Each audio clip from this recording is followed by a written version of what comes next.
Alright, तो last class में हमने क्या क्या कवर कर लिया था, एसक्यूएल क्या है, डेटा टाइप्स क्या क्या है। आज हम देखने वाले हैं एसक्यूएल के लिए इंस्टॉलेशन कैसे करना है। ठीक है, तो आपको ये मैं डॉक्यूमेंट शेयर कर दूंगी, इसमें इंस्टॉलेशन गाइड का लिंक है जो कि माइक्रोसॉफ्ट की साइट है। तो सबसे पहले हमें क्या करना है, हमें एसक्यूएल सर्वर 2022 लेटेस्ट वर्जन है, इसको डाउनलोड कर लेना है। आप एक बार इसको डाउनलोड कर लेंगे तो इसका पैकेज आपके सिस्टम में डाउनलोड हो जाएगा। ठीक है, आपने इसको डाउनलोड करना है। ये डाउनलोड होके आपको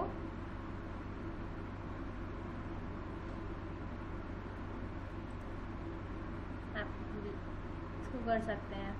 ये फ्री एडिशन है, फ्री एडिशन को कर लीजिएगा। ये डेवलपर वर्जन है या एक्सप्रेस वर्जन है, आप दोनों में से कोई सा भी यूज़ कर सकते हैं, उसमें बहुत ज़्यादा डिफरेंस नहीं है। ठीक है, तो आप डेवलपर वर्जन डाउनलोड कर लीजिएगा, इसका पूरा पैकेज आ जाएगा सिस्टम पे। पैकेज आने के बाद आपको क्या करना है, ये आ गया आपका। ठीक है, आपको यहाँ जाना है, इस exe फाइल को रन करना है। मैं रन नहीं करूँगी, मेरे सिस्टम में ऑलरेडी इंस्टॉल्ड है। आप इसको रन करके नेक्स्ट नेक्स्ट नेक्स्ट कर देंगे। कुछ कंपोनेंट्स होंगे जो आपको यहाँ पर इंक्लूड करने पड़ेंगे, वो आपको यहाँ इंस्टॉलेशन गाइड में मिलेगा। यहाँ आप बेसिक के साथ जा सकते हैं, आप कस्टम भी कर सकते हैं। कस्टम में आपको ऑप्शंस देगा कहाँ पे रखना है, क्या क्या कंपोनेंट चूज़ करने हैं, वो डिसाइड कर सकते हैं। ठीक है, तो इस गाइड में मेंशन्ड है कि इंस्टॉलेशन में क्या क्या स्टेप्स हमें परफॉर्म करने हैं। ठीक है, कमांड प्रॉम्प्ट पे जाएगा, सर्वर के डिटेल्स मांगेगा, ये सारी चीज़ें हमें चाहिए होंगे। तो आप एक बार इसको इंस्टॉल करिएगा, कहीं कोई इशू आए तो एक बार पूछ लीजिएगा। ठीक है, लिंक ये पीडीएफ में डाला हुआ है। ऑलराइट, तो कल हम बात कर रहे थे डेटा डेफिनेशन लैंग्वेज की। तो हमने कहा था एसक्यूएल जब आपका एक बार इंस्टॉल हो जाएगा, आप सिस्टम को एक बार रीस्टार्ट करेंगे। इंस्टॉल करने के बाद, रीस्टार्ट करने के बाद आपको सिस्टम पे ये एसक्यूएल सर्वर मैनेजमेंट स्टूडियो, जैसे मेरे में 19 वर्जन डाला हुआ है, पुराना है। अब 22 आ गया, आप 22 कर लेना, मोर और लेस सेम ही होगा वो भी। ठीक है, तो एक बार वो इंस्टॉल हो जाएगा तो हम देखेंगे। कल हमने देखा था कि अगर हमें डेटाबेस क्रिएट करना था तो हम डायरेक्ट कैसे क्रिएट कर सकते हैं। हमने टेबल क्रिएट करनी थी तो हमने सिस्टम में देखा था कैसे क्रिएट करेंगे। कि कनेक्शन मांगेगा, विंडोज़ ऑथेंटिकेशन से हम कनेक्ट कर देंगे। ठीक है, तो हमने डेटाबेस क्रिएशन के लिए हमने देखा था, यहाँ राइट क्लिक करके न्यू करा था तो डेटाबेस क्रिएट हो गया था। डेटाबेस के अंदर टेबल क्रिएट करनी थी, राइट क्लिक किया हमने तो न्यू का ऑप्शन आएगा जहाँ हम टेबल क्रिएट कर सकते हैं। ठीक है, अभी जैसे ये एक डेटाबेस क्रिएटेड है, एम्प्लॉय DB 79 सप्लायर्स, हमने कल टेस्ट क्रिएट करके देखा था, एक टेस्ट डेटाबेस क्रिएटेड है। तो अब हम समझेंगे DDL कमांड्स को with respect to system, software में कैसे कैसे करना है। ठीक है, तो DDL कमांड्स क्या होते हैं, ये वो कमांड्स होते हैं जिनका शॉर्ट फॉर्म में हम DDL बोलते हैं। इसका फुल फॉर्म होता है डेटा डेफिनेशन लैंग्वेज, यानी डेटा का जो डिफिनेशन है, स्ट्रक्चर है, उसको डिफाइन करने के लिए हम इन कमांड्स का यूज़ करेंगे। हम यहाँ से ध्यान रखेंगे, डेटा डेफिनेशन मतलब डेटा का स्ट्रक्चर, और स्ट्रक्चर कहाँ से आएगा, डेटाबेस और टेबल के फॉर्म में।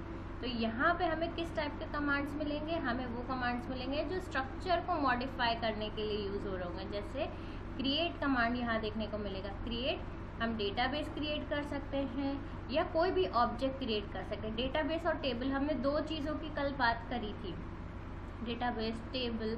ऐसे ही हम और चीज़ें देखेंगे, इंडेक्स है, व्यूज़ है, स्टोर प्रोसीजर है, ट्रिगर है। कुछ भी बनाना होगा तो हमें सिंटेक्स में क्रिएट वर्ड यूज़ करना पड़ेगा। हाँ, क्रिएट क्या है, कीवर्ड है जिससे कि एसक्यूएल सर्वर को या स्टूडियो को पता चल जाएगा कि हम कुछ DDL में क्रिएट करने वाले हैं। ठीक है, ऑलराइट, तो हम इसका पहले एक एग्जाम्पल देखते हैं। जब भी हमें यहाँ कोई नया क्वेरी लिखना होता है तो ऊपर हमें यहाँ न्यू क्वेरी का ऑप्शन मिलेगा इस टूल में, इसको क्लिक करेंगे। ये हमारा क्वेरी एडिटर विंडो कहलाता है, जहाँ पे हम क्वेरीज लिख सकते हैं। ये ऑब्जेक्ट एक्सप्लोरर है, जहाँ पे हमें सारे ऑब्जेक्ट्स दिखेंगे कि इस सर्वर पे कौन कौन से ऑब्जेक्ट्स क्रिएटेड हैं। ठीक है, हमने कहा क्रिएट करना है तो हम सबसे पहले कहते हैं क्रिएट डेटाबेस क्रिएट करना है तो हमें कीवर्ड यूज़ करना पड़ेगा डेटाबेस, और फिर डेटाबेस का नाम देना पड़ेगा कि हम किस नाम से डेटाबेस क्रिएट करना चाहते हैं। ठीक है, लेट्स से हम एम्प्लॉई डेटाबेस क्रिएट करना चाहते हैं, तो हम कहते हैं इसको नाम दे दो एम्प्लॉई। सेमीकोलन मतलब ये बताएगा अब लाइन ख़त्म हो गई है। इसको एग्जीक्यूट करने का एक तरीका तो यहाँ ये है एग्जीक्यूट बटन, या फिर शॉर्टकट में F5। जैसे ही हमने इसको एग्जीक्यूट किया, अब आप देखिए कमांड्स कंप्लीटेड सक्सेसफुली, यानी ये डेटाबेस क्रिएट हो चुका है। अभी हमें यहाँ नहीं दिख रहा, तो हम क्या करेंगे, रिफ्रेश करेंगे। अच्छा ये क्या है, ये और डेटाबेसेस क्रिएटेड है, अभी भी नहीं दिख रहा। दैट मीन्स हमारा डेटा रिफ्रेश नहीं हो पा रहा है। तो हम क्या करेंगे, एक बार डिस्कनेक्ट करेंगे। डिस्कनेक्ट करने के लिए ये बटन बन के आ रहा है, आप यहाँ से डिस्कनेक्ट कर दीजिए। फिर से कनेक्ट करते हैं,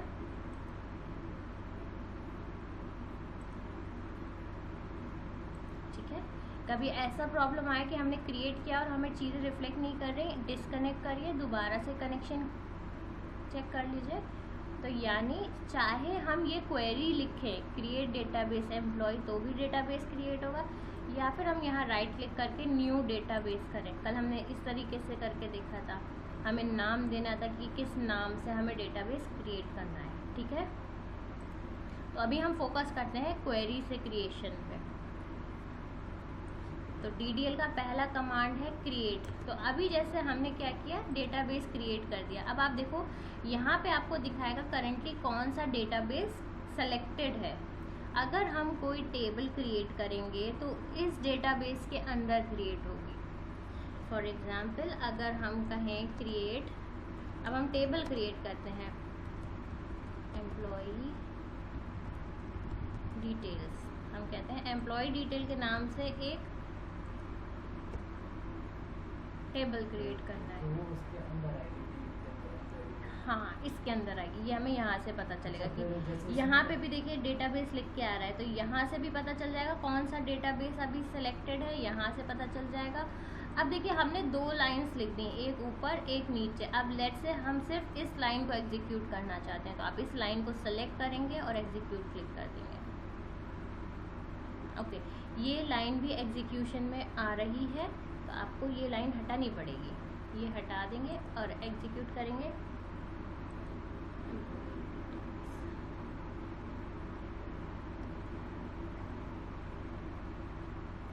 इनकरेक्ट सिंटैक्स,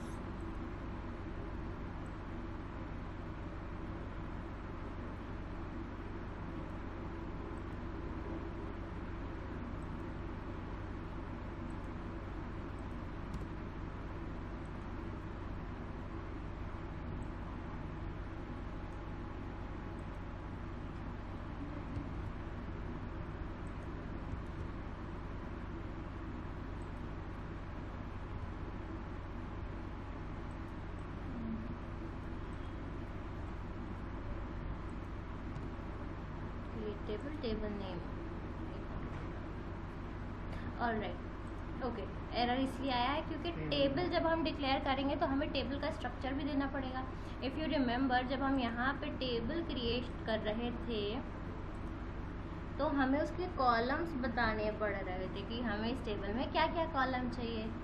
तो दिस इज़ व्हाट हम यहाँ पे मिस कर रहे थे, हमें यहाँ पे कॉलम डिफाइन करने पड़ेंगे, किस टाइप का कौन सा कॉलम चाहिए ये भी डिफाइन करना पड़ेगा। तो टेबल के बाद हमें क्या लिखना पड़ेगा, इसके अंदर राउंड ब्रैकेट्स में हमें मेंशन करना पड़ेगा हमें क्या क्या कॉलम चाहिए। लेट्स से हम कह रहे हैं एम्प्लॉय डिटेल है, तो हम एक एम्प्लॉय आईडी बना रहे हैं। हम कह रहे हैं एक एम्प्लॉय आईडी कॉलम है, ये किस टाइप का है, हम कह रहे हैं इंटीजर टाइप का है। दूसरा हम कह रहे हैं एम्प्लॉय नेम है, इसमें ये किस टाइप का है, हमने कल बात करी थी varchar लिया हमने 150 कैरेक्टर्स का।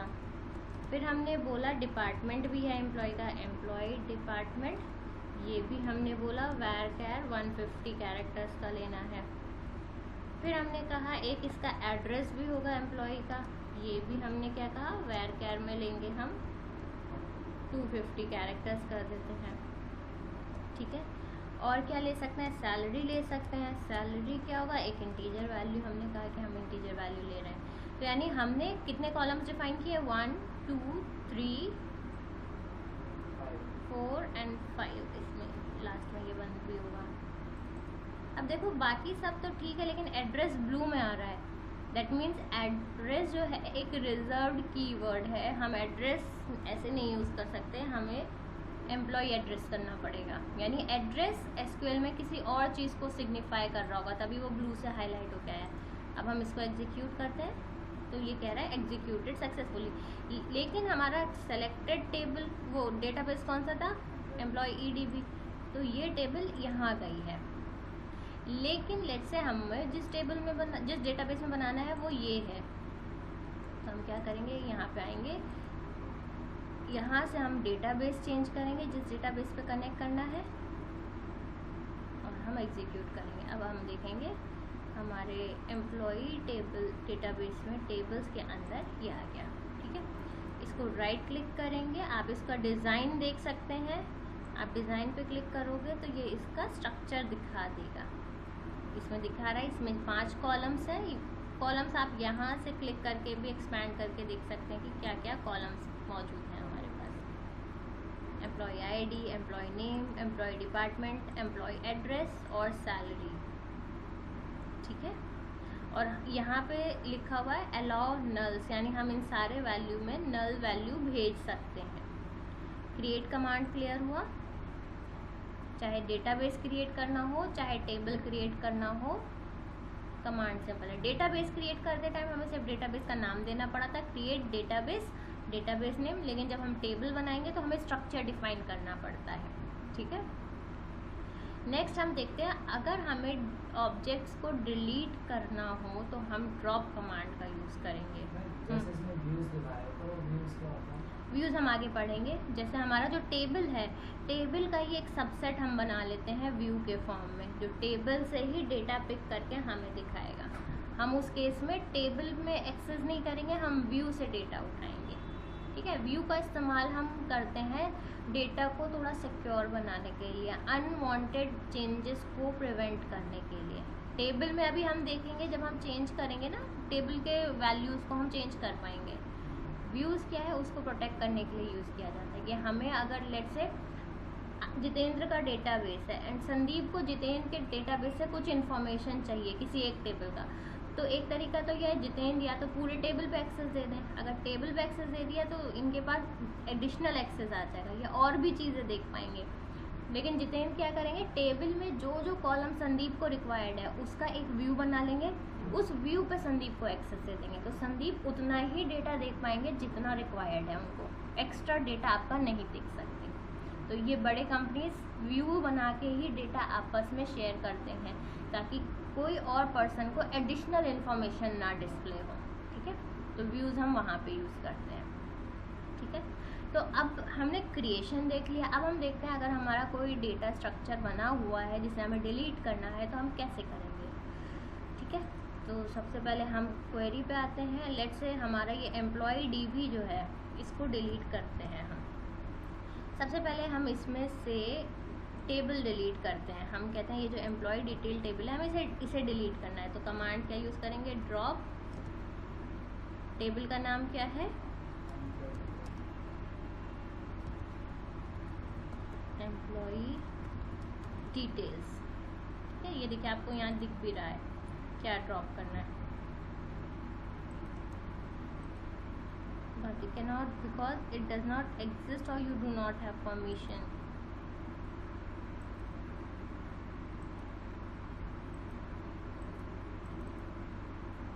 Reconnect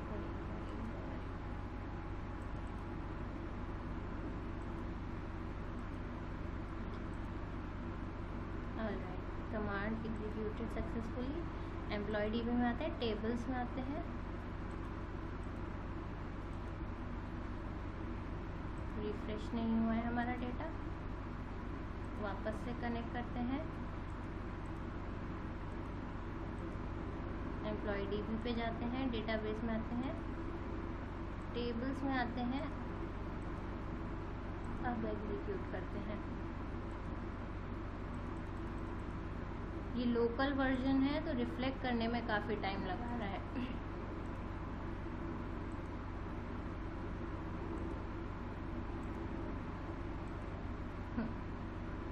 डिलीट हो गया। ठीक है, डेटा रिफ़्रेश होने में थोड़ा सा टाइम लग रहा है। अच्छा, एक चीज़ ध्यान रखनी है, जिस भी स्कीमा में हम लगाएंगे उस स्कीमा से टेबल ड्रॉप होगा।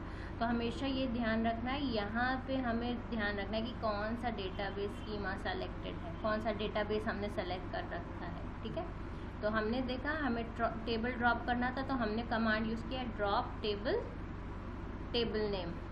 ऐसे ही अगर हमें डेटाबेस ड्रॉप करना हो और डेटाबेस का नाम लेट्स से हम एम्प्लॉय डीबी को ड्रॉप करना चाहते हैं। ठीक है, एग्जीक्यूट करते हैं। ओके, ये कह रहा है अभी ये करंटली यूज़ में है, इसलिए हम इसे ड्रॉप नहीं कर सकते। तो हम स्विच करते हैं दूसरे पे एंड अब हम ट्राई करते हैं। अब हो गया। पहले क्यों नहीं हुआ? क्योंकि हमारा एम्प्लॉय डीबी ओपन था। एक्सेल में भी सेम चीज़ होती है, अगर फाइल ओपन होती है तो हम डिलीट नहीं कर पाते हैं। अब हम इसको रिफ्रेश करते हैं। अब आप देखो डेटाबेस ड्रॉप हो चुका है। सेम वे में लेट्स से हमने जितने भी एडिशनल बनाए हैं हम इनको ड्रॉप करते हैं। Suppliers execute drop. ठीक है, नेक्स्ट हम ड्रॉप करते हैं टेस्ट को, एग्जीक्यूट एंड ड्रॉप। एक हमारा ये सेप्ट 9 डेटाबेस है, इसको भी ड्रॉप करते हैं। जितने भी एडिशनल बने हुए हैं हमने सबको ड्रॉप कर देना है। ठीक है, now let's go to database. अब आप देखो दो ही हमें दिख रहे हैं, एक कस्टमर्स और एक एम्प्लॉय। कस्टमर्स में हमने कोई टेबल अभी क्रिएट करा हुआ नहीं है, और अगर हम एम्प्लॉय डेटाबेस की बात करें तो यहाँ हमने जो टेबल था उसको ड्रॉप कर दिया था। जैसे अगर वापस लाना चाहें तो आपको दोबारा से क्रिएट करना पड़ेगा। तो आपने ड्रॉप कर दी है, ड्रॉप करने से या फिर वो रिकवर तब होगा जब आपने यहाँ पे लॉग्स में मतलब उसका बैकअप ले रखा होगा। हम वो भी देखेंगे कि हम डेटाबेस का बैकअप कैसे ले सकते हैं, बैकअप से हम रिकवर कर लेंगे। इसीलिए जब आप कंपनी में काम करते हैं कोई भी वैल्यू डिलीट करने से पहले या टेबल ड्रॉप करने के पहले आपको 2-3 बार क्रॉस चेक करना है कि आप सही चीज़ कर रहे हैं या नहीं। हाँ, बाय मिस्टेक भी डिलीट हो गया तो वो डिलीट हो जाता है। ठीक है, ड्रॉप समझ में आया। ऑलराइट, नेक्स्ट आते हैं ऑल्टर। अच्छा, ऑल्टर के लिए हमारे पास टेबल होना ज़रूरी है, तो हम यहाँ पे एक टेबल क्रिएट कर लेते हैं।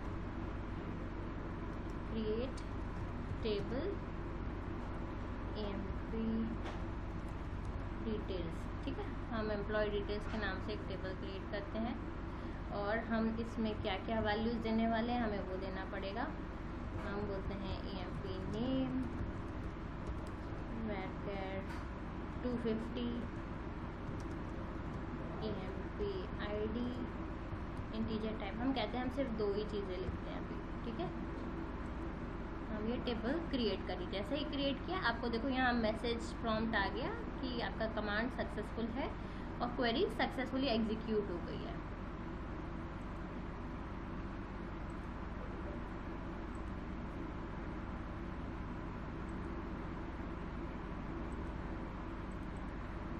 रिफ्रेश होने में थोड़ा सा टाइम ले रहा है। ठीक है, जब तक ये क्रिएट होगा हम अगले कमांड की भी बात कर लेंगे जो कि है ऑल्टर। ऑल्टर का इस्तेमाल हम करते हैं हमारा जो भी टेबल का स्ट्रक्चर है उसको ऑल्टर करने के लिए। जैसे लेट्स से अभी हमने एम्प्लॉय टेबल में क्या किया है, हमने 2 कॉलम्स डिफाइन किए हैं, एम्प्लॉय नेम और एम्प्लॉय ID। तो ऑल्टर का काम क्या कर सकते हैं, हम कोई नया कॉलम ऐड कर सकते हैं। इसका सिंटेक्स है ऑल्टर टेबल, टेबल का नाम, ऐड कॉलम, कॉलम का नाम और उसका डेटा टाइप। लेट्स से हम कहते हैं ऑल्टर टेबल, टेबल का नाम है हमारा EMP डिटेल्स। ठीक है, अब इसमें हमें क्या करना है, कॉलम ऐड करते हैं, ऐड कॉलम। लेट्स से अब हम ऐड करते हैं एक सैलरी का कॉलम। हमने कहा सैलरी ऐड कर दो और इसका टाइप होगा INT।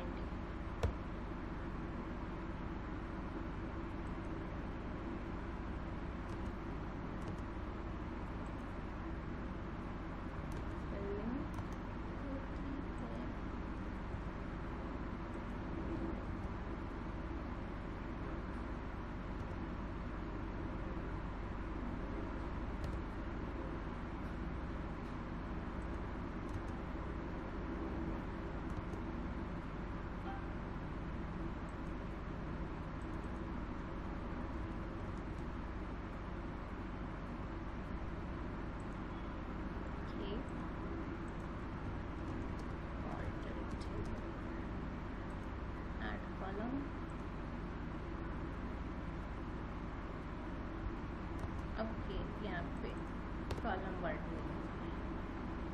ठीक है, तो हमने क्या किया, ऑल्टर टेबल, टेबल का नाम दिया, ऐड कॉलम का नाम और उसका डेटा टाइप। अब ये सक्सेसफुली ऐड हो गया है। रिफ्रेश करते हैं हम इस पेज को, लेट्स नेविगेट बैक। अब देखो सैलरी, एडिटर यूज करना पड़ेगा एक बार बनाने के बाद या क्रिएट से यूज करेंगे? फर्स्ट टाइम बनाएंगे तो क्रिएट से बनाएंगे, फिर उसके बाद जब भी करना अगर editor use मॉडिफाई करना हो स्ट्रक्चर को तो हम ऑल्टर कमांड यूज़ करेंगे। ठीक है, अगर कॉलम को ऊपर नीचे करें तो कर दीजिए, मतलब जैसे मैं सैलरी वाला कॉलम है वो फर्स्ट पे दिए नेम के आगे। हाँ, मतलब कॉलम का नंबरिंग चेंज करना है। हाँ, आप कर सकते हैं वो चीज़ भी, वो भी हम देखेंगे आगे केसेस में ना, कि हम अगर स्ट्रक्चरिंग चेंज करना चाहें तो हम कैसे करेंगे। जैसे कि वो आप कह रहे हो बेसिकली आपको मॉडिफिकेशन करना है, सीक्वेंसिंग चेंज हाँ, करना कौन से है, तरीके हाँ से। वो भी आप कर सकते हैं। इनफैक्ट जैसे अभी हमने देखा ऑल्टर टेबल से हमने क्या किया, एक कॉलम ऐड किया सैलरी का।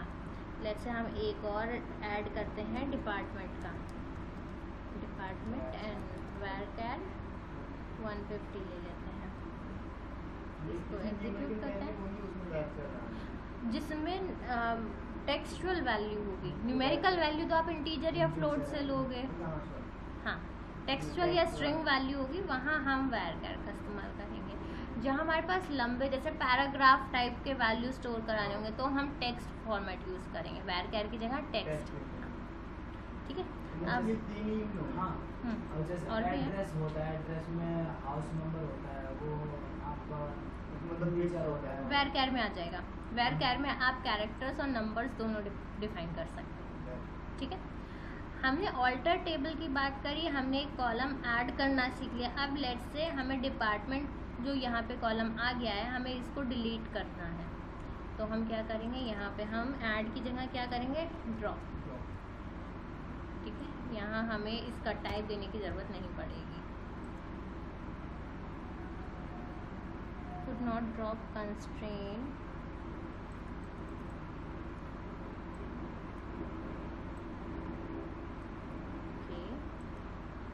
department is not a constraint.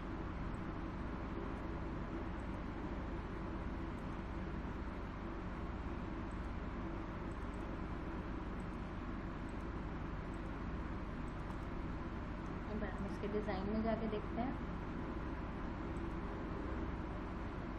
Null allowed है, टाइप है, कंस्ट्रेंट तो हमने इसमें डिफाइन ही नहीं किया अभी।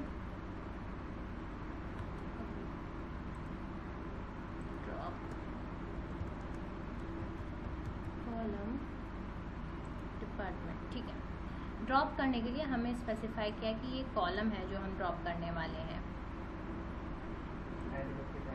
हाँ, ऐड करते टाइम हमें कॉलम नहीं लिखना पड़ा था। अब देखिए एक बार ड्रॉप कर चुके हैं, अब ये कॉलम एग्जिस्ट नहीं कर रहा, तो हम दोबारा से अगर इसको ड्रॉप करना चाहेंगे तो ये क्या कह रहा है, डिपार्टमेंट डज नॉट एग्जिस्ट। हम क्या करते हैं, रिफ्रेश करते हैं डेटा और देखने की कोशिश करते हैं। अब यहाँ डिपार्टमेंट एग्जिस्ट ही नहीं कर रहा, एग्जिस्ट नहीं कर रहा तो वो डिलीट भी नहीं हो पाएगा। पहले हमने ड्रॉप दूसरे तरीके से किया था। ड्रॉप नहीं किया था, हमने क्रिएट किया था उस टाइम, इससे पहले ड्रॉप किया था ना, वो वर्क नहीं किया था ना। जैसे देखिए डेटाबेस डिलीट किए थे ना। हाँ, डेटाबेस ड्रॉप करने के लिए तो सिंगल कमांड है, ड्रॉप डेटाबेस और डेटाबेस का नाम। ये टेबल के लिए है। जब हम टेबल में कुछ डिलीट कर रहे हैं तो टेबल में हमें 1 बाय 1 अभी हम देख रहे हैं कि टेबल का कोई एक कॉलम डिलीट करना है तो कैसे करेंगे, 2 कॉलम डिलीट करने हैं तो कैसे करेंगे, और हमने वो भी देखा था पूरा टेबल ड्रॉप करना है तो कैसे करेंगे, वो ड्रॉप कमांड यूज़ होगा। अभी हम क्या कह रहे हैं, हम टेबल के स्ट्रक्चर को मॉडिफाई कर रहे हैं, हम टेबल डिलीट नहीं कर रहे हैं। यहाँ पे हम टेबल का कोई कॉलम ऐड कर रहे हैं या कोई कॉलम को डिलीट कर रहे हैं। ठीक है, तो ये हमारा ऑल्टर कमांड है। ठीक है, नेक्स्ट आता है ट्रंकेट। ट्रंकेट का मतलब होता है अगर हमारे डेटाबेस में कुछ रिकॉर्ड्स मौजूद हैं तो उनको डिलीट कैसे किया जाए। इसमें सारे रिकॉर्ड्स डिलीट हो जाएंगे। जो हमने क्लियर कंटेंट एक्सेल में करते थे ना, स्ट्रक्चर नहीं ड्रॉप होगा, लेकिन उसमें जो भी वैल्यूज़ होंगे वो ड्रॉप हो जाएंगे, डिलीट हो जाएंगे। अभी हमारे टेबल में अगर हम देखें तो हमने कोई वैल्यूज़ डाले हुए नहीं हैं। इंसर्शन का जो काम है वो हम आगे पढ़ेंगे डेटा मैनिपुलेशन लैंग्वेज में।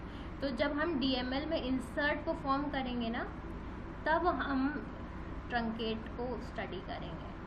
पहले हम कुछ रिकॉर्ड्स इंसर्ट करना सीखेंगे, फिर हम देखेंगे कि सारे रिकॉर्ड्स डिलीट कैसे करने हैं। ठीक है। नेक्स्ट है कमेंट। अगर हमें डेटा में कुछ कमेंट्स ऐड करने हों डिक्शनरी में, तो हम यूज़ करते हैं वर्ड कमेंट और अपना कमेंट देंगे सिंगल कोट्स में, और किस टेबल पे देना है वो टेबल लगाएंगे। ये करके हम देख सकते हैं। हमने बोला कमेंट,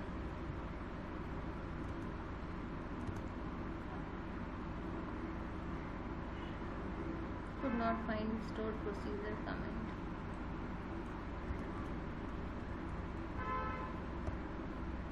कमेंट आइडेंटिफाई नहीं हुआ है।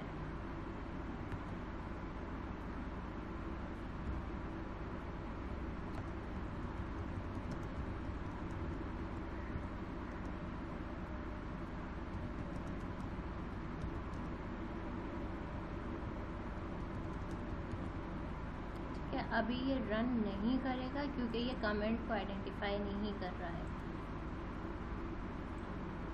तो हम क्या कर सकते हैं, इस एरर को नेविगेट कर सकते हैं कि ये एरर क्यों आ रहा है, या हम चेक कर सकते हैं comment in SQL।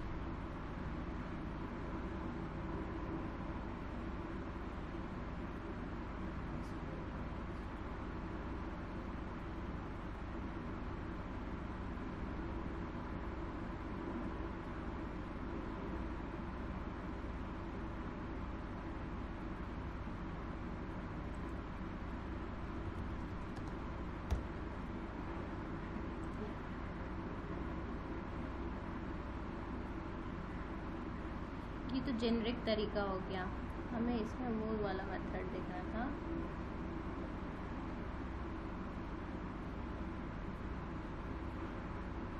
Specific command नहीं दिख रहा है।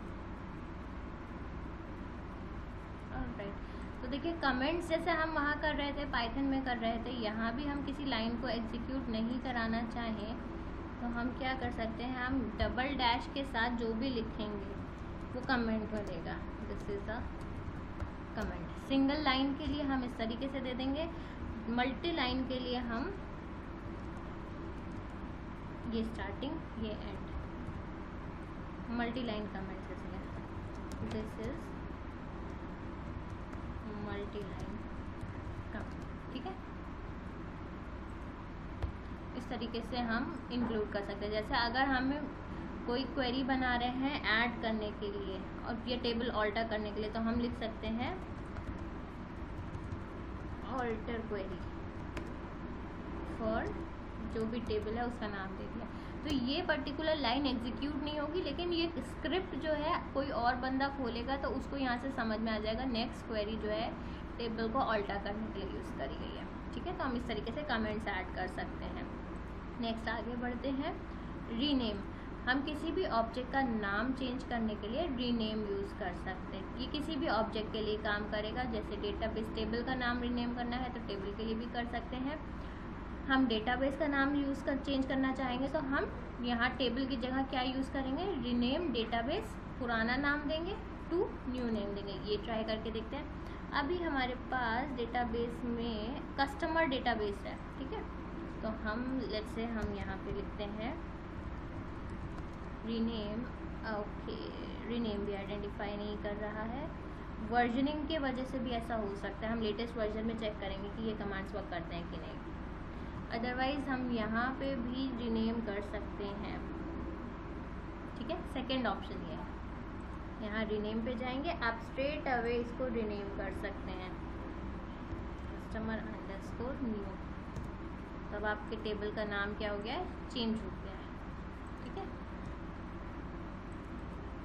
हम एक बार नए वाले पे और चेक करेंगे ये चीज़, लेटेस्ट वर्जन पे कमेंट और रीनेम कमांड काम करता है या नहीं करता है। ठीक है, ऑलराइट। तो ये जो सेट ऑफ कमांड्स थे ये हमारे DDL कमांड्स कहलाते हैं, यानी डेटा डेफिनेशन लैंग्वेज। डेटा के स्ट्रक्चर को डिफाइन करने के लिए हम इनका इस्तेमाल करते हैं।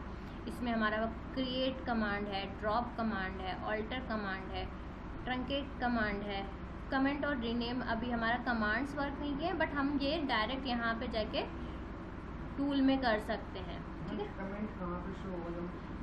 कमेंट जैसे हम जो स्क्रिप्ट लिख रहे हैं, बेसिकली जो हम क्वेरी के सीक्वेंस लिखेंगे ना, लाइंस जो लिख रहे हैं कोड का, ये पूरा स्क्रिप्ट फाइल कहलाती है। इस स्क्रिप्ट में हम कमेंट्स लिख रहे हैं कि हम क्या क्या एग्जीक्यूट करने वाले हैं। आगे चल के जब हम व्यू बनाएंगे, व्यू में हम कमेंट्स का इस्तेमाल करते हैं। जब हम आगे स्टोर प्रोसीजर बनाएंगे तब भी हम देखेंगे कि हम इन कमेंट्स का इस्तेमाल करते हैं, ताकि क्लैरिटी रहे। आपने स्क्रिप्ट बनाई है, आपको पता है इस स्क्रिप्ट में क्या हो रहा है। कोई नया बंदा आके इस स्क्रिप्ट को देखेगा तो हो सकता है उसे समझने में परेशानी हो, तो हम कमेंट्स का इस्तेमाल करेंगे ताकि टेबल ओपन करेंगे तब शो होगा या डेटाबेस ओपन करेंगे? स्क्रिप्ट खोलने पे, इसका ये जो स्क्रिप्ट फाइल है ना, हाँ। ये ओपन करने पे आप यहाँ फाइल में जाओगे, यहाँ ओपन का ऑप्शन है। जो भी स्क्रिप्ट हम सेव करके रखेंगे वो यहाँ शो करेगी, तो वो हम ओपन कर सकते हैं। ठीक है, जैसे अभी हमने ये सेव नहीं करी है, लेट्स सेव दिस। हम इसको सेव करते हैं और हम बोलते हैं, इसको नाम दे दो SQL क्वेरी 1। ये जा रहा है डॉक्यूमेंट्स में SQL सर्वर मैनेजमेंट स्टूडियो में। ठीक है, हमने इसको सेव कर दिया, हालांकि इसमें कुछ है नहीं, लेकिन हमने इसको सेव कर दिया। अब हम इसको ओपन करने की कोशिश करेंगे। ओपन फाइल पे जाते हैं। आप देखो, हम इस फाइल को खोलेंगे तो ये फाइल खुल जाएगी। ये हमारी स्क्रिप्ट फाइल है। अगर हम डॉक्यूमेंट्स में जाएं और हम अपने फोल्डर पे देखें SQL सर्वर मैनेजमेंट स्टूडियो, ये आ गया। अब आप देखो, इस फाइल का टाइप क्या है? क्वेरी फाइल, यानी ये एक क्वेरी फाइल है। इसको हम स्क्रिप्ट भी बोलते हैं। स्क्रिप्ट मतलब, स्क्रिप्ट क्या होता है? स्क्रिप्ट का मतलब होता है एक फाइल जिसमें कुछ स्टेप्स लिखे होंगे जो हम एग्जीक्यूट करते हैं 1 बाय 1 सीक्वेंशियल ऑर्डर में। ठीक है, इसको हम स्क्रिप्ट भी बोलेंगे। तो हम स्क्रिप्ट बोलें या हम क्वेरी फाइल बोलेंगे, हमारा मतलब सेम ही है। ठीक है, तो इस फाइल में हम कमेंट्स का यूज़ करते हैं। और इनफैक्ट अगर हम इसके यहाँ पे डिज़ाइन में जाते हैं ना, अगर आप ये क्रिएट करते टाइम कमेंट्स ऐड करोगे तो आपको डिज़ाइन में कमेंट्स दिखेंगे। ठीक है, ये क्लियर है? अब आप देखो, जो काम हम क्रिएट का परफॉर्म कर रहे हैं वो हम यहाँ भी कर सकते हैं। हम कहते हैं क्रिएट टू न्यू फाइल कर दो, ड्रॉप करना हो तो ड्रॉप कर दो, ड्रॉप और क्रिएट करना हो तो वो चीज़ें, यानी जो काम हम क्वेरी से कर पा रहे हैं उसमें से काफ़ी हद तक बहुत से काम हम यहाँ भी डायरेक्ट कर सकते हैं। तो हम दोनों तरीक़ों को देखते हुए चल रहे हैं कि हम स्क्रिप्ट के थ्रू भी कर लें और हम टूल के थ्रू भी कर लें। ठीक है, आगे बढ़ते हैं। नेक्स्ट सेट ऑफ कमांड है data query language. Data query language का इस्तेमाल हमने कल बात करी थी सेलेक्ट का। हम किसे करते हैं? हम डेटा को रीड करने के लिए यूज़ करेंगे। हम डेटा में चेंजेस नहीं करेंगे, हम सिर्फ जो डेटाबेस में रिकॉर्ड्स हैं उनको एक्सेस फेच करने के लिए यूज़ करेंगे। ठीक है, अभी क्योंकि हमने अभी तक अपने लोकल पे कुछ डेटा क्रिएट नहीं करा है, वो हम इंसर्ट कमांड पे आएंगे तब करेंगे। तो मीनवाइल हम क्या करते हैं, SQL बोल्ट के साइड से ये चीज़ वेरीफाई कर लेते हैं। यहाँ पे क्या है, डेटाबेस ऑलरेडी क्रिएटेड होता है। हम ये प्रैक्टिस के लिए ऑनलाइन सेशन मिलते हैं यहाँ पे। तो कल हमने एक कमांड देखा था, जैसे ये एक डेटाबेस क्रिएटेड है मूवीज़ का। इसमें ID, title, director, year, length, ये डिटेल्स मेंशन्ड है। हमारा पहला टास्क है find the title of each film. हमने कहा था सेलेक्ट स्टार करते हैं तो सारे रिकॉर्ड्स दिखते हैं। जैसे अभी सेलेक्ट स्टार लगा हुआ है तो हमें सारे रिकॉर्ड्स दिख रहे हैं। बट अगर हमें कोई स्पेसिफिक कॉलम उठाना होगा तो हम क्या करेंगे, कॉलम का नाम देंगे। जैसे हमें टाइटल चाहिए तो हमने कहा सेलेक्ट टाइटल फ्रॉम मूवीज। तब आप देखो ये वाला जो टास्क है वो ग्रीन टिक हो गया, दैट मीन्स हमने ये करेक्टली परफॉर्म कर दिया है। अब नेक्स्ट टास्क पे आते हैं। ये प्रैक्टिस के लिए ऑनलाइन सेशन है कि जब तक हमने डेटाबेस क्रिएट नहीं किया है हम यहाँ प्रैक्टिस कर सकते हैं। नेक्स्ट कह रहा है फाइंड द डायरेक्टर। तो हमें पहले देखना पड़ेगा डायरेक्टर का कॉलम का नाम क्या है। तो हमने स्टार लगाया तो हमें पूरा आ गया। अब हम डायरेक्टर कॉलम को कॉल कराते हैं।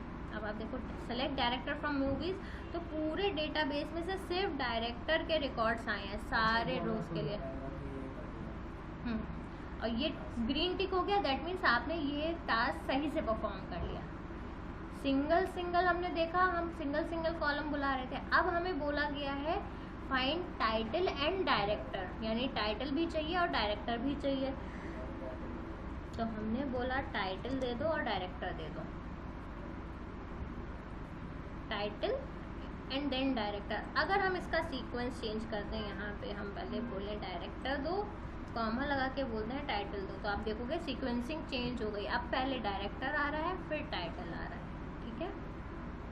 टेबल में क्रिएट करते टाइम आप किसी भी साइड रखिए, लेकिन जब आप डेटा बुला रहे हैं तब आपको सीक्वेंस का ध्यान रखना पड़ता है। जैसे टेबल, अगर हम अपना टेबल देखें तो हमारे टेबल में क्या था,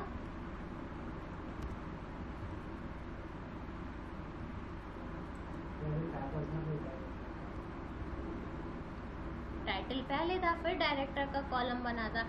लेकिन अगर हमें टाइटल पहले डायरेक्टर फैच कराना है फिर टाइटल, तो इसका मतलब ये नहीं है कि हमें टेबल का स्ट्रक्चर चेंज करना पड़ेगा, नहीं, हमें अपने सेलेक्ट क्वेरी में सीक्वेंस जो रिक्वायर्ड है उस हिसाब से सेलेक्ट करना पड़ेगा, ठीक है।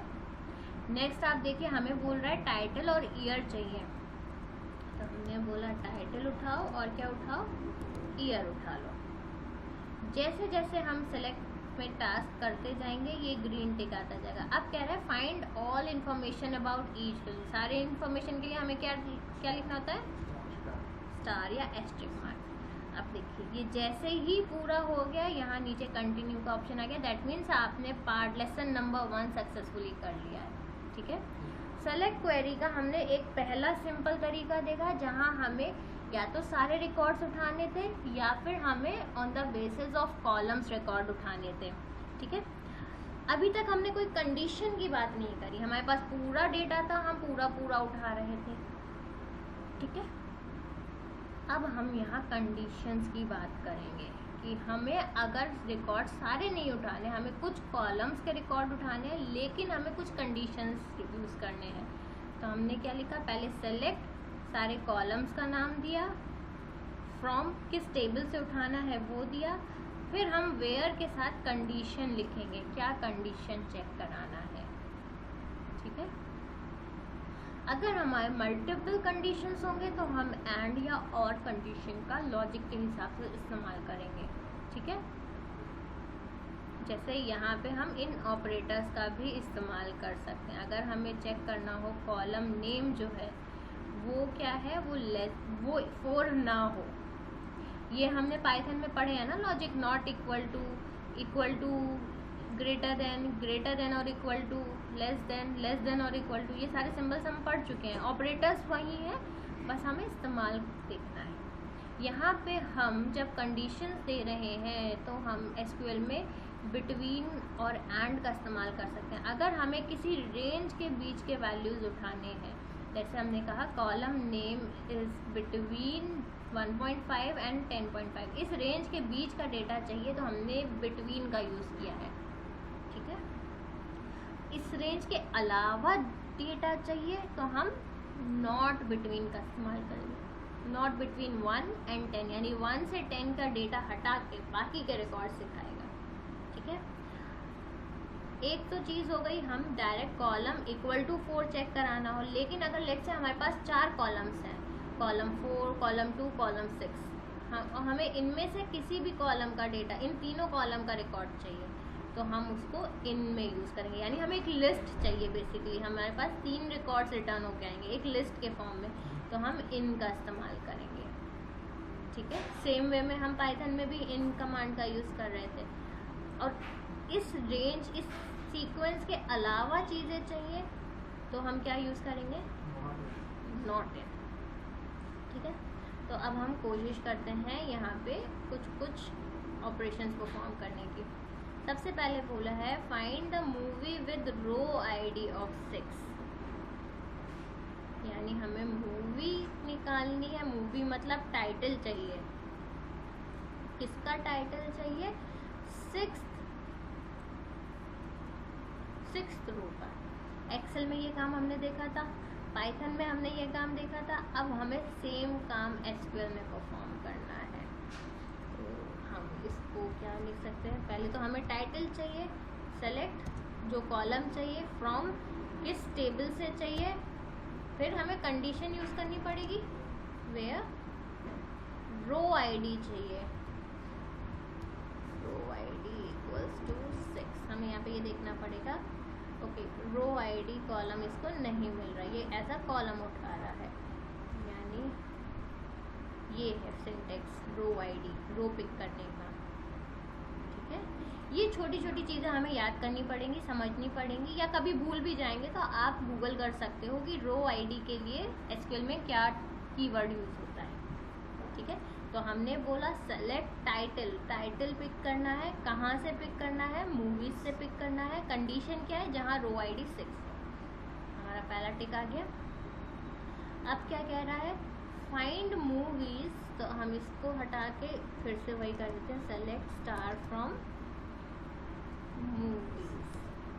ठीक है, अब कह रहा है find the movies release in the year between 2000 and 2010।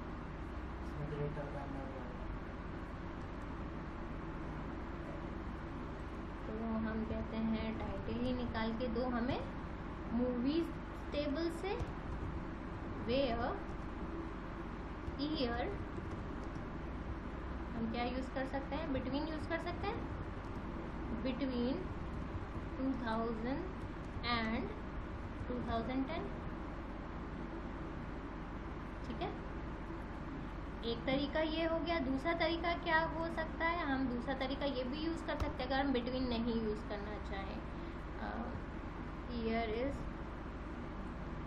Greater than और equal to 2000 and year is less than और इक्वल टू 2010। ठीक है, यानी इससे भी हमें वही रिकॉर्ड मिल रहा है, बट हाँ यहाँ पे हमने, आप देखोगे यहाँ पे हमें काम थोड़ा सा ज़्यादा करना पड़ा, हमें बार बार लॉजिक ईयर के टर्म्स में दे रहे थे, हम वो यूज़ कर रहे थे। बिटवीन से हमारा काम थोड़ा आसान हो गया था, हमें मल्टीपल टाइम्स ऑपरेटर्स रिपीट नहीं करने पड़ रहे थे। ठीक है, क्लियर है, यानी यहाँ भी हम एक काम को करने के लिए मल्टीपल तरीके यूज़ कर सकते हैं। एक हम ये वाला टास्क और कंप्लीट करते हैं, क्योंकि अभी सेलेक्ट क्वेरी में ही काफ़ी डिफरेंट वेरिएशंस होते हैं, हम उन सारे वेरिएशंस को 1 बाय 1 पढ़ रहे हैं। ठीक है, नेक्स्ट कह रहा है find movies not in the years between 2000 and 2010। तो हम यहाँ क्या करते हैं, नॉट बिटवीन यूज़ कर सकते हैं, नॉट बिटवीन 2000 एंड 2010। ठीक है, अब कह रहा है find the first 5 Pixar movies and their release years. Movies यानी टाइटल, रिलीज ईयर यानी ईयर, ये दो चीज़ें चाहिए हैं। कहाँ से चाहिए, जहाँ मैक्सिमम 5 चाहिए। एक तरीका क्या हम ऐसे कर सकते हैं, रो आईडी इज लेस देन और इक्वल टू 5। यस, हमने कहा रो आईडी जहाँ 5 हो या 5 से छोटी हो, हमें वो दे दो। हाँ, लेकिन अगर हम अपना इस पूरे रिकॉर्ड को देखें, मैं अभी इसको हटाती हूँ, सेलेक्ट स्टार फ्रॉम मूवीज, तो हमारा जो डेटा है आप देखो ये ऑलरेडी असेंडिंग ऑर्डर में सॉर्टेड है। हमने बोला रो आईडी 5, तो टॉप 5 रिकॉर्ड्स इसने उठा के दे दिए, तब तो ये चीज़ सही काम कर रही है क्योंकि ये ऑलरेडी सॉर्टेड है। अगर हमारा डेटा सॉर्टेड नहीं होगा, हाँ, तो हमें पहले डेटा को सॉर्ट करना पड़ेगा।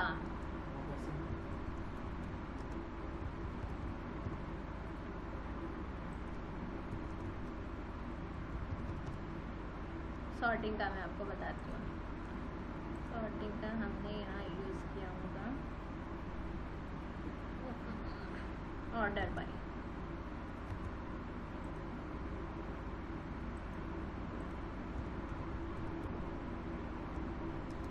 ऑर्डर बाय यूज़ करते हैं सॉर्ट करने के लिए। ऑर्डर बाय ईयर क्योंकि हमें ईयर के बेसिस पे सॉर्ट करना है। हमने बोला असेंडिंग में ईयर को लगाओ, फिर रो आईडी उठाओ, ठीक है।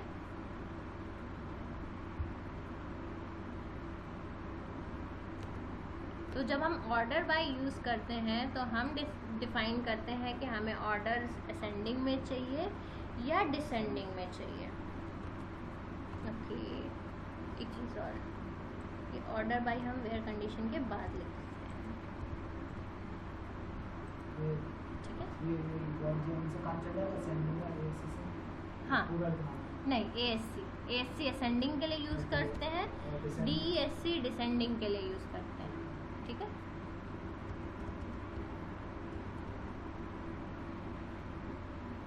ठीक है, ऑलराइट। तो हमने सेलेक्ट में ही 3-4 चीज़ें देखी। पहले तो सारा डेटा सेलेक्ट करना हो, डिफरेंट कॉलम सेलेक्ट करने हो, कंडीशन के साथ सेलेक्ट करना हो, और अगर हमें सॉर्टिंग लगानी हो तो कैसे लगाएंगे, ठीक है। कंटिन्यू करते हैं। ये पूरा सेगमेंट कंप्लीट हो गया। इसमें कुछ कॉलम्स और दिए हैं, कुछ कंडीशंस और दिए हैं। अब देखिए ये कह रहा है find all toy story movies, यानी सारे वो मूवीज़ बताने हैं जिनमें टॉय स्टोरी लिख के आ रहा हो। तो आप यहाँ पे देखोगे, यहाँ एडिशनल कंडीशंस में हमारे पास एक है लाइक क्या करेगा, ये सिमिलर टाइप के वर्ड्स उठाने में हमारी हेल्प करेगा। तो हम लाइक कैसे यूज़ कर सकते हैं, movies, select star from movies, condition में देंगे where title like Toy Story. अब आप देखो टॉय स्टोरी लिखेंगे तो एग्जैक्ट टॉय स्टोरी उठाएगा, डबल कोट्स में जितना है उतना एग्जैक्ट आएगा। अभी ये हमारा कंप्लीट नहीं हुआ है, क्यों? क्योंकि ये इसका मतलब है टॉय स्टोरी के जितने भी वर्जन्स है सब आए। तो हम क्या करेंगे, एक परसेंटाइल लगाएंगे। ये परसेंटाइल का सिंबल मतलब है स्टार्टिंग में तो टॉय स्टोरी आए, इस स्टोरी के बाद कुछ भी आ जाए। हम क्या कर सकते हैं, इससे पहले भी परसेंटाइल लगा सकते हैं, यानी द टॉय स्टोरी भी अगर होगा तो भी वो पिक करके दे देगा, ठीक है। ये हम इसके लिए लाइक का इस्तेमाल करते हैं। अगर हम परसेंट ना लगा दे तो जो एग्जैक्ट लिखा हो वही आएगा। हाँ, अगर हम ऐसे लिखेंगे ना टॉय स्टोरी तो तो खाली टॉय स्टोरी आएगा। अगर हमने ऐसा लिखा हुआ है टॉय स्टोरी और इसके बाद परसेंटाइल लगाया हुआ है, तो क्या क्या केसेस आ जाएंगे जो आपको ऊपर दिख भी रहे हैं। टॉय स्टोरी 1 भी ले लेगा, टॉय स्टोरी 2 भी ले लेगा, यानी टॉय स्टोरी के बाद जितने भी वर्ड्स होंगे सब ले लेगा। अगर हम ये बोलते हैं टॉय स्टोरी ऐसे वाला लो, तो मैं आपको केसेस बता रही हूँ क्या क्या लेगा। हाँ, स्टार्टिंग में कुछ भी आ जाए, लेकिन लास्ट में नहीं आएगा इसमें, क्योंकि हमने लास्ट में नहीं यूज़ किया परसेंटाइल। वहीं जब हम दोनों साइड परसेंटाइल यूज़ कर लेंगे, हाँ, तो आगे पीछे कुछ भी आ सकता है, मेन ये बीच में आना ही चाहिए, टॉय स्टोरी 1, ठीक है, इस टाइप से। अभी ये दिखा रहा है इनकम्प्लीट सीक्वल क्वेरी, क्यों? क्योंकि ये हमारे कमेंट्स हैं, ये मैंने आपके अंडरस्टैंडिंग के लिए ऐड करे हैं, ठीक है। ये टिक हो गया, दैट मीन्स अब हमारा ये पार्ट कंप्लीट हो गया। ये चीज़ समझ में आई। सेम काम हम इक्वल टू यूज़ करके भी कर सकते हैं। लाइक की जगह इक्वल टू आप लगा दोगे तो भी आपको कुछ हद तक चीज़ें मिलेंगी, लेकिन एग्जैक्ट चीज़ें कब मिलेंगी? एग्जैक्ट तभी मिलेगा जब हम लाइक यूज़ कर रहे हैं। अच्छा, इक्वल टू से भी आ जाएगा, बट पॉइंट यह है इक्वल टू का मतलब है वो केस सेंसिटिव बन जाएगा। अगर लेट से टॉय का टी स्मॉल है और किसी में टी कैपिटल है तो वो दो अलग अलग ट्रीट करेगा, एक साथ पिक करके नहीं देगा, ठीक है। ऑलराइट, हमें बोला गया find all the movies directed by John Lasseter. तो हम बोलते हैं where director equals to John Lasseter. अब जॉन लेसेटर एक सिंगल नेम है, इसके मल्टीपल नेम्स तो है नहीं, एक बंदा एक ही नाम से आइडेंटिफाई होगा, तो ये इक्वल टू से काम हो गया हमारा, ठीक है। अब कह रहा है find all movies and the director not directed by, तो हम क्या लिख देंगे, नॉट इक्वल टू, जब जॉन लेसेटर का निकालना था तो इक्वल टू यूज़ किया था, अभी बोला है नॉट इक्वल टू से हमारा पूरा आ जाएगा। अब ये कह रहा है find all the wall dash E movies, यानी टाइटल में है ना Wall E, Wall E, wall जी, ऐसे मूवीज़ हैं। तो ये हमें क्या कह रहा है कि हमें वो मूवीज़ निकालने हैं जिनका title like wall dash, star का मतलब है परसेंटाइल, स्टार का मतलब है इसके आगे ABCDEFG कुछ भी आ सकता है, तो हमने एक परसेंटाइल यूज़ किया इसके साथ। क्लियर है? कंटिन्यू करते हैं। तो ये क्या है, अभी हम सारे अपने डेटा क्वेरी लैंग्वेज पे काम कर रहे हैं, हम सेलेक्ट के डिफरेंट केसेस को ऑब्जर्व कर रहे हैं, ठीक है। तो ये वाला वेबसाइट का लिंक मैं इसमें डाल देती हूँ।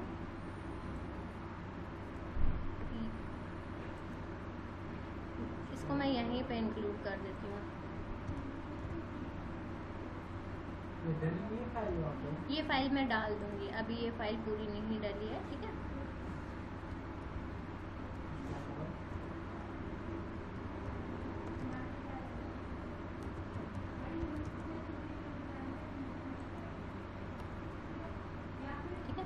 ये फाइल हम वहाँ ऐड कर देंगे।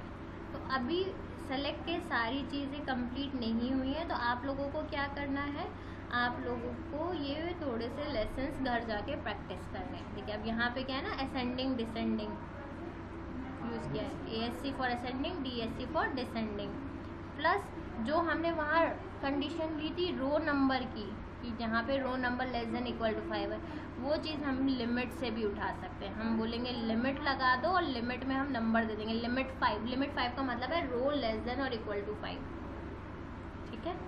सेम काम जो हम वहाँ रो ऑपरेटर्स के साथ यूज़ कर रहे थे, यहाँ हम सिंपल कमांड के थ्रू कर सकते हैं लिमिट यूज़ करके, ठीक है।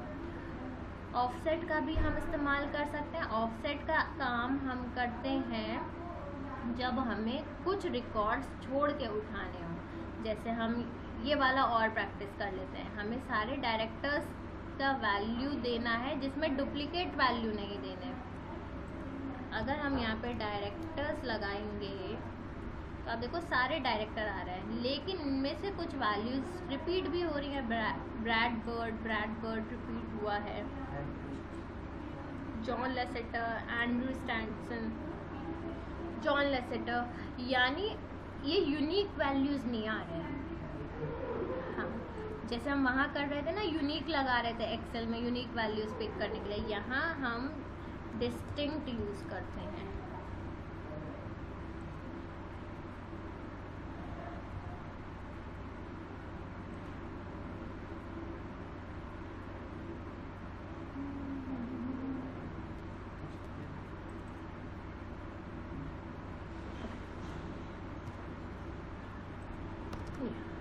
हमने बोला डिस्टिंक्ट डायरेक्टर्स उठाओ फ्रॉम मूवीज।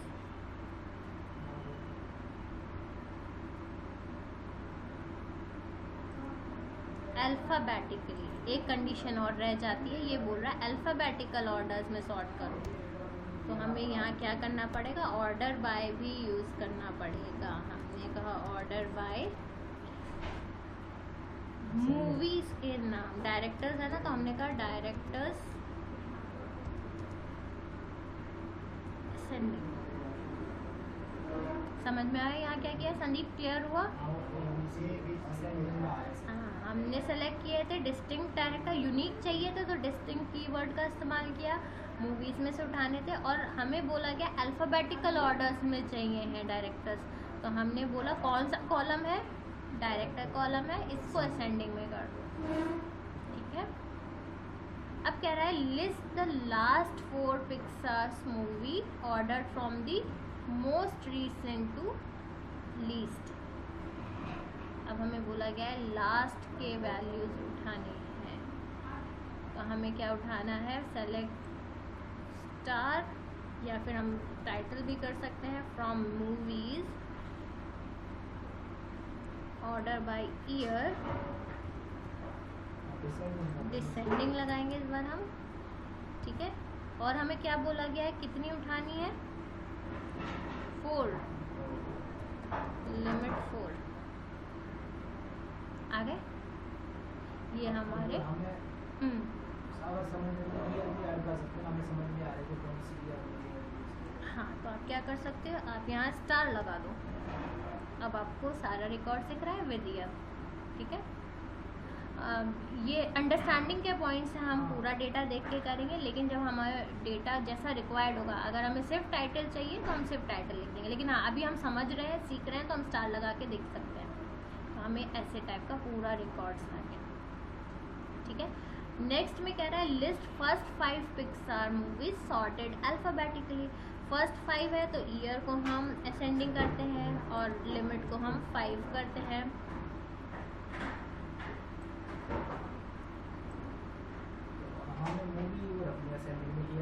हाँ, हमें क्या बोला गया, टाइटल को आप कर दो, ठीक है।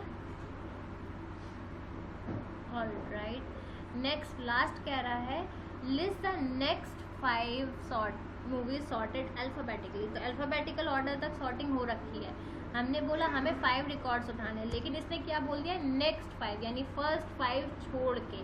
तो हमें जब ऐसा कुछ करना हो वहाँ हम ऑफसेट यूज़ करेंगे। ऑफसेट में हमने बोला 5, यानी स्टार्टिंग के 5 रिकॉर्ड्स को स्किप कर दो, उसके बाद के जितने भी लिमिट में रिकॉर्ड्स हैं वो उठा लो, ठीक है। ऑफसेट समझ में आया, लिमिट और ऑफसेट का इस्तेमाल कहाँ करते हैं। तो आज हमने एसक्यूएल में DDL पढ़ा और हमने DQL डेटा क्वेरी लैंग्वेज पढ़ा। अभी आप देखो इसमें बहुत सारे और चीज़ें दी हुई हैं, तो आप इसको घर जाके प्रैक्टिस करिएगा। फिर हम कल एड्रेस करेंगे सेलेक्ट क्वेरीज को। सेलेक्ट क्वेरीज काफ़ी बड़ा सेगमेंट है, क्योंकि इसमें हम देख रहे हैं काफ़ी सारे डिफरेंट केसेस बन रहे हैं। हमारा ऑल्टर, ड्रॉप, क्रिएट ये सिंपल था, 1 या 2 वेरिएशंस थे, लेकिन जब हमें डेटा उठाना होता है तो बहुत सारे वेरिएशंस हम देखने को मिलते हैं। तो हमारा जो सेलेक्ट क्वेरी है उसका स्ट्रक्चर कुछ ऐसा होता है, सेलेक्ट, फिर कॉलम नेम्स भेजते हैं, फ्रॉम भेजते हैं किस टेबल से उठाना है, वेयर अगर कंडीशन है तो कंडीशन भेजते हैं।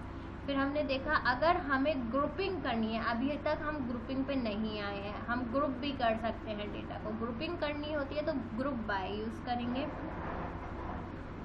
और कुछ कंडीशन एडिशनल लगानी हो एग्रीगेशन पे तो हम हैविंग भी यूज़ कर सकते हैं।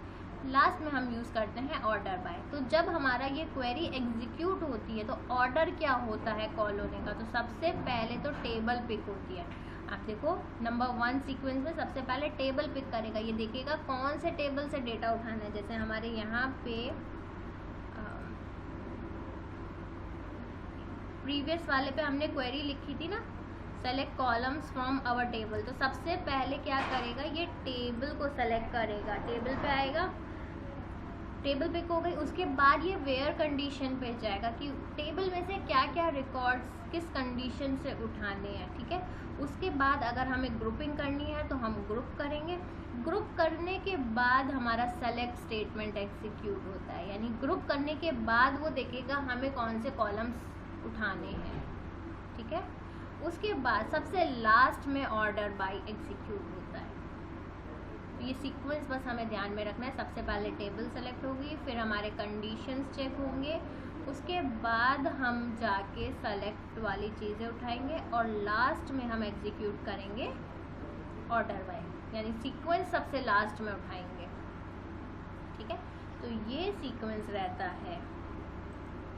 आज की क्लास में हम इतना ही करेंगे, बाकी हम कल कंटिन्यू करेंगे, ठीक है।